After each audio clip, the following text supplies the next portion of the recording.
అప్పట్లా పవనాల్ sir Uddanam అనే ఊరికి పోయిండు యాదికున్నదా? అరే గదేనుల్లా శ్రీకాకుళం జిల్లాల కిడ్నీల బీమా రచనోళ్ళ గోస నడుచుకునే తందుకు పోలేదా? గదే గా ఊరికే ఓదార్పు యాత్రకు పోయిండు వైసీపీ జగనన్న. మరి అన్నే మార్చుకున్నాడు. ఓదార్పులో ఏమన్నా మార్పులు చేర్పులు చేసిండా? అసలు ఊరోళ్ళు అన్నని ఎట్లా ఎదుర్కొన్నారు? ఇవన్నీ చూద్దాము. చాలా శ్రీకాకుళం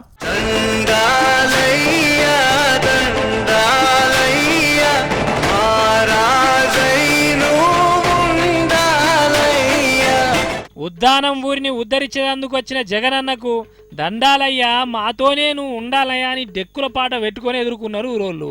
అగ్గగ్గగ్గీ అమ్మను చూడు రే నీళ్ల బాటిల్ పట్టుకొని జగనన్న వచ్చిండన్న సంబరంలో ఎట్లా ఉరికొస్తున్నదో నా బంగారు కొండ అని మొస్స కొట్టుకుంటూ వచ్చింది. ఓ తల్లి నిమ్మలం నిమ్మలం ఏడికి పోడు జగనన్న.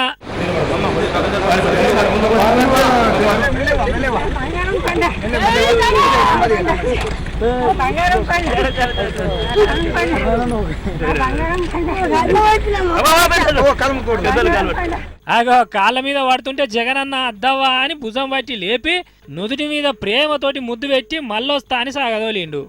ఇక గిట్ల ఎదురైన వాళ్ళ కాళ్ళ షేక్ హ్యాండ్లు అమురుకుంటా హాస్పిటల్ దాకా పోయిండు. ఇక ఆడ బెడ్ మీద ఉన్న పేషెంట్లతోటి మాట ముచ్చట మాట్లాడిండు తొలుసూరు రోజు. తెల్లారి ఊరు బొడ్రా ఇక్కడ స్టే చేస్తే ఆడికి వచ్చి అందరు బాధలు అరుచుకున్నాడు అన్న. నూక్కోకుండా మెల్లగా రావాలమ్మా. వెళ్ళింది వాళ్ళకి నన్ను ఒక్కనే మిగతా వాళ్ళతో కూడా మాట్లాడిద్దాం. ఇక మొదలు ఈ అమ్మతోటి సురువు చేరి సారు. బాబా నువ్వు మందులు తింటా ఉన్నావా డయాలసిస్ చేస్తా ఉన్నారా? మందులు తింటా ఉన్నావు. ఎన్ని సంవత్సరాల నుంచి మందులు తింటా ఉన్నావు? 3 సంవత్సరాల నుంచి జరుగుతా ఉంది.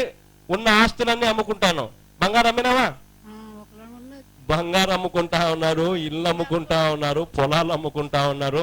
నెలకొకసారి 4,000 రూపాయలు ఖర్చు వస్తా ఉంటే ఏం చేయాల బతుకులు అని చెప్పి అడుగుతా ఉన్నారు. పాపం బంగారం పొలం పుట్ర అన్ని అమ్ముకున్నదాడ దవాఖాన పాలై. ఇక మొద్దు పెట్టి సాగదోలు సారు. అది ఇక నెక్స్ట్ శరీరానికి సప్లై అయ్యేటవారు కావాలనేసి నేను ఐరన్ టాబ్లెట్ తిన్నాను సార్. అంటే బాత్రూమ్ మందం వచ్చింది సార్. మళ్ళీ ఆ వైజాగ్ పరిగెడితే మళ్ళీ ఒక 6,000. అయ్యో ఎంత పని అయిపోయాను.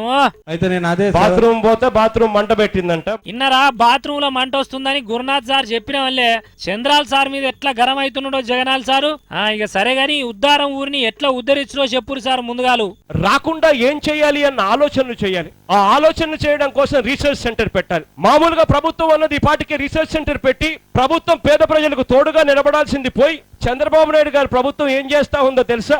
3 సంవత్సరాలు అయిపోయింది. ఇంతవరకు ఒక్క చోట కూడా రీసెర్చ్ సెంటర్ పెట్టాలి అన్న మంచి ఆలోచన చంద్రబాబు నాయుడు గారు ఇంతవరకు ఒక్కసారి చేయలే. అది కథ. ఆరోగ్య మంత్రి వచ్చి 6 నెలల్లో చేస్తానని చెప్పిన ముచ్చట ఉత్తదే అయిపోయే వరకు 2 ఏళ్ళు ఓపిక పట్టురు నేనే చేస్తానంటున్నాడు. మరి 2 ఏళ్ల దాకా కడుపులో నొప్పి ఎట్లా తక్కువ అయిద్దో ఏమో పోరి.